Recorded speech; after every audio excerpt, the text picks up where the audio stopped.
Good morning, guys. Happy first day of spring, y'all. So I'm outside. I have an appointment later on today, so that's why I'm all whatever. Usually you don't see me with makeup and whatnot, but it's the first day of spring, and I wanted to talk to you guys about the significance of spring. I love all seasons. God is a God of seasons. Everything happens in due time, and what I love about spring is that, well, really, winter. A lot of people do not like winter. I love winter. I'm a cozy person. I love fall, winter. I love to be inside. I like it. It gives me a sense of intimacy. The blankets, the socks, the scarves, the clothes, the chill in the air. I love that time of season. But I also love the other seasons, spring and summer.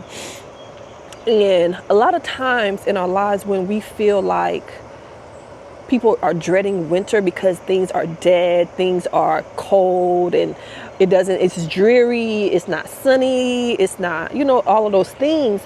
And a lot of people go into seasonal depression around that time too. But the thing that I love about spring, about winter, is that even though things may look dead, it doesn't mean that nothing's happening, right? A lot of times in our lives, we'll look at a situation and we're like, gosh, we prayed and prayed and prayed, but it doesn't seem like nothing's happening. The prayers are not being answered. But then what happens? A new season arrives. Spring comes around, right? Lord, I'm sorry, that's our trash. It's trash day.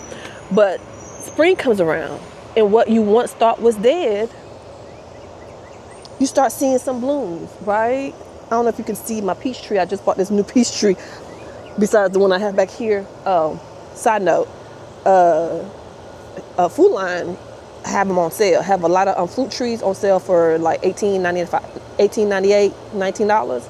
So if you're wanting to start your garden and you want some fruit trees on the low, go to Food Line. If you're in North Carolina, or I don't know if South Carolina has them, but near you. But back to what I was saying. What you thought was once dead and barren can bear fruit.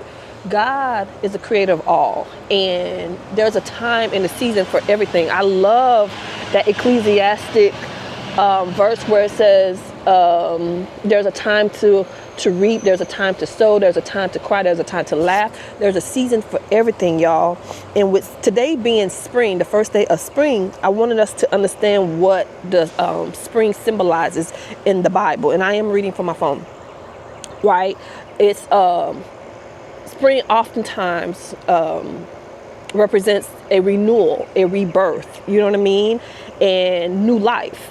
So if we're going by the calendar, that's really truly the new year. The new year usually starts with the new birth, the blossoming and the growth of new things, right? But that's another story for another day about the calendar and the new year. But yeah, so I want you guys to wrap your mind around this season, saying, and embrace it. Embrace this new birth, this renewal. Renew your minds. Renew your minds, right? Romans 12 says, renew your minds. And I'm going to read from Hosea chapter 6. Sorry. My allergies are acting up, you guys. So Hosea 6:3. And it says, let us press on to know the Lord. His appearing is as sure as the dawn. He will come to us like the showers, like the spring rains that water the earth. I love that. I love the Bible, y'all, because there's so many promises and God's constant reminder of what he's doing and what he has planned, and that he orchestrated everything, and he created everything. So there's a reason and a logic to everything, right? We don't know why there's 4 seasons or the different seasons, but they make sense, right? There's a time for everything. And I just love that. He says, I'm gonna read it again. Let us press on to know the Lord. His appearing is as sure as the dawn. He will come to us like the showers, like the spring rains that water the earth. So I just want you guys to stay encouraged. If there's something that you need to be watering, take it to God and let him water it. Take it to him. And if you're not sowing anything, you're not going to reap anything. This is the season for sowing. What are you going to sow? I have my fruit trees. I have my vegetables going. And I had the seedlings in there. I'm going to start putting stuff in the ground. Excuse me, bugs, y'all. Stuff in the ground. My garlic is already in the buckets. And I'm going to put some more. I'm going to put chives and stuff. I'm getting prepared, because how can you have a harvest if you're not going to sow anything? This is the season for sowing. What are you going to sow? You know what I mean? And I'm talking about not just in gardening and stuff, but your life. What dreams do you have that you have not taken a step to even try to accomplish? You haven't sown anything. You haven't read that book. You haven't signed up for that class. You haven't started exercise. You haven't started eating right. We're fasting. My husband and I, we're fasting. We're doing a 40-day fast. Started on Ash Wednesday. And we gave up some things, and we're fasting because we're really, truly inviting God to move into our lives. But it's like, what are you going to sow? A lot of times we're waiting on God, but God said, I orchestrated everything. I'm waiting on you. You know what I mean? So embrace the seasons. I know so many people say, I hate spring, or I hate winter, or I hate, because, you know, I'm not a bug person. And bugs come out during the spring. I already seen lizards, y'all. I'm on high alert, buckets behind me. Look. It is what it is. God created them for a reason. There's a purpose for them, right? Even though we don't like them, there's a purpose for them. So we got to embrace that. I'm going to also read out of Deuteronomy. Ooh, I'm sorry, y'all. I'm everywhere. But I just wanted to encourage you guys for this new season. Embrace it. Don't begrudge different seasons, because there's a season for everything. There's a reason for it. I love them. I embrace it. I love change. I love newness. It gives me, I feel revived when spring comes around, even if I felt like a little bit dormant during the winter, which is a time of rest. People don't understand. Winter is a time of rest. Nothing should be going on that much anyway during winter time. It's a time for you to rest, to recoup from the harvest that you gathered back in the fall, right? From the frolicking you did over the summer, right? All the gallivanting and frolicking, which I love. But there's a time for rest. There's a time for everything under the sun. Solomon said it best. There's a time for everything under the sun. There's nothing new under the sun, but there's also a time for everything, right? So Deuteronomy 11:14. It says, let me see. I'm going to start, I'm going to do it at 13 actually. If you will only heed his every commandment that I am commanding you today, loving the Lord your God and serving him with all your heart and with all your soul, then he will give the rain for your land in its season, the early rain and the later rain, and you will gather in your grain, your wine, and your oil, and he will give you grass in your field for your livestock, and you will eat your fill. Take care, or you will be seduced into turning away, serving other gods and worshiping them. For then the anger of the Lord will be kindled against you, and he will shut up the heavens. So there will be no rain, and the land will not yield its produce. Then you will perish quickly off the good land that the Lord is giving you. I love that, because it's telling you that as long as we stay in alignment with him, as long as we follow his commandments, as long as we follow his ways and his wills and live according to how he designed us to live, then we will be showered with all his blessings. He doesn't keep anything from us. He doesn't keep any good thing from us. And I think that's another thing that the enemy has deceived us, in, like, God is withholding this. He's withholding. No. Just because a prayer that you have prayed has not been answered yet, that just means it's not the season for it yet. It's not time. You know what I mean? We have to be patient. We have to work, and we have to work for our patience, y'all. We have to believe that in due time, God will bring the rain. I love this. I love the encouragement that it gives me. I love how he says that he will give you grass in your field for your livestock, and you will eat your field. That means you will not go hungry. You will not go hungry. You know what I mean? But you have to prepare. You have to do your part. You have to embrace the seasons you find yourself in, and say, God, I don't know. I can't see it, but we live by faith, but not by sight. God, I don't know what's in the background. We didn't have to do anything for these trees to bloom, did we? Because I know I didn't water not a thing over the winter. I was resting. I was not out here. And I said, well, it's up to God. It's in God's hands. It's above me now. It's in God's hands. And guess what? These trees did what they were supposed to do. And they knew come spring around this time, late March, they started blooming. I didn't do anything. I didn't have to do anything. What I did have to do is purchase them and put them in the ground. My husband put them in the ground. But in the ground they went. And during the spring, summer, and some fall, I did do what I was supposed to do. They got water, they got nutrients, fertilizer, all the things. And then the pollinators comes out and they do their part. I love the ecosystem. I love how God created. Everything is connected. We're all connected. But God says we will not be hungry. We will not be thirsty. We will not be hungry. As long as we live in his will, as long as we're doing what we're supposed to do according to his commandments. It's really that simple. We complicate everything. We complicate everything. So my encouragement for you guys is to embrace spring, embrace this new season, and commit to sowing something. Put something in the ground. Get you some soil, get you something. Also water and nourish what it is that you are, that you know God has called you to do, God has asked you to do. You know when you're out of his alignment. You know when you're out of his boundaries, right? We all know. And so come back in. Come back in. It's spring. Renew your mind.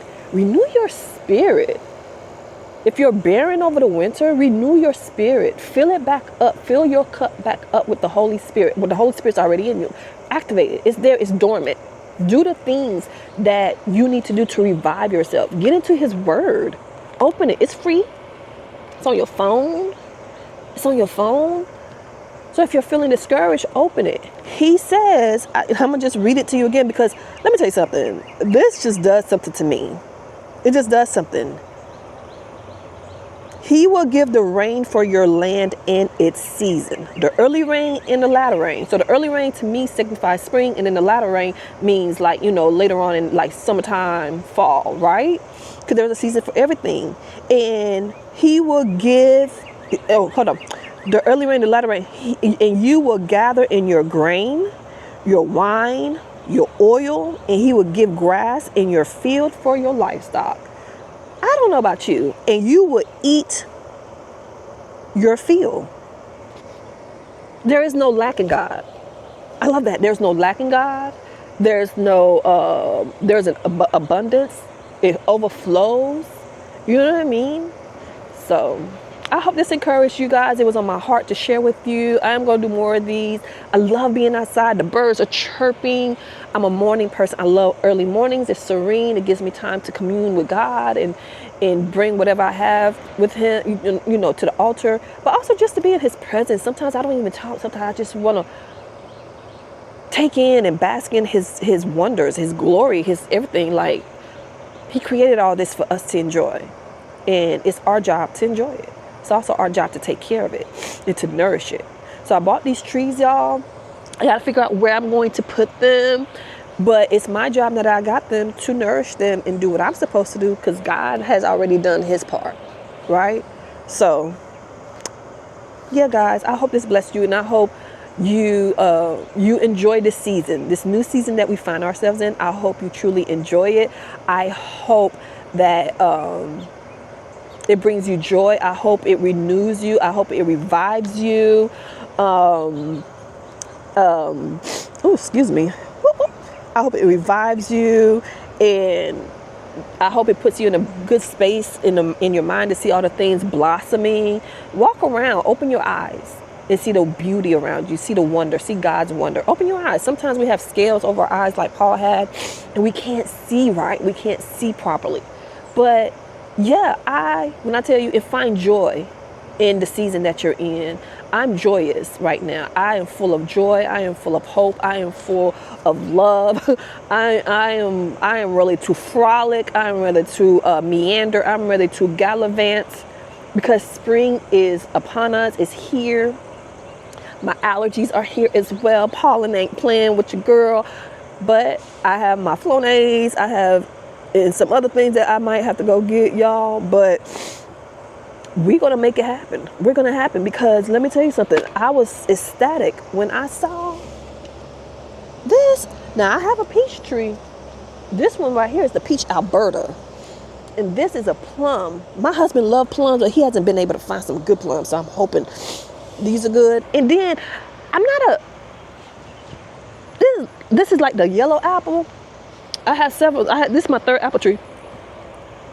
Look, I'm just trying to have I'm trying to have a backyard full of food. That's it. God's gonna bring the rain. My storehouse is gonna be filled. We don't have livestock yet. We're gonna get some chickens. That's about it we're gonna do here. But I'm excited for this season. Are you guys excited?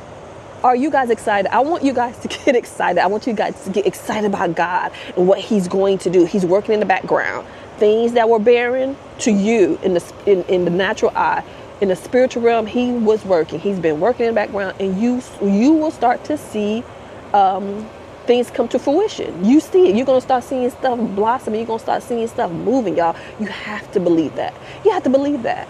And so I'm going to have an amazing day today. I look cute. My face is clearing up, you know what I'm saying, from a peel that I did last week. I'm happy. I cannot drink coffee because I gave up. That's one of the things I'm fasting. So no coffee for me, but I'm going to make me some. I already have some tea brewing. So I'm going to have some matcha tea and whatever else I can get into today. And I hope that you guys have a blessed day, a blessed season. And I pray that all of God's blessing just rains upon you in your family, in your household. Until next time, you guys, I hope you have a blessed day. And if you love this video, if you liked it, leave a comment in the comment section. Please like, share, subscribe. I am trying to grow, you guys. So, and I'm new to this. So I know my videos are everywhere, but this is the life of Tanya, aka Black Lotus Glow, right? I'm doing all the things. So yeah. Until next time, guys. Have a good day. Bye. Bye, guys. Ooh. Hey, Bucket. Hey, Bo. Come here. Hey. Hey. Hey. Say hi. Say hi. Say hi. Look in the camera. Look. Look. Look. He keeps me safe, y'all. He's going to keep these lizards out of my way because I ain't going to let nobody stop me. Hey, give me pop. Good boy. Good boy. Good boy. Good boy. Bye, guys.